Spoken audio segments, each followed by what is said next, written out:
Yendani munjira yake, yendani kunika kwake, Yesu ajitogolera, tiyende inu tiyende, yendani munjira yake, Yesu ajitogolera,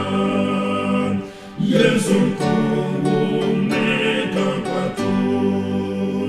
yendani yendani munjira yake,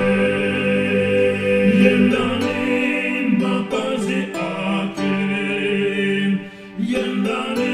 mchielo chake, Yesu watu patogoro, tiyende inu tiyende, yendani mapazi ake, Yesu ajitogolera, Yesu mpulumutsi watu, yendani inde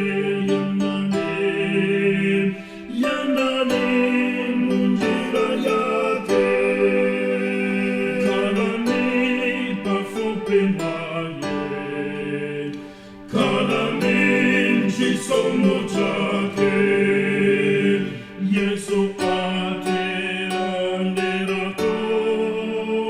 kalani inu kalani, kalani pafupi naye, Yesu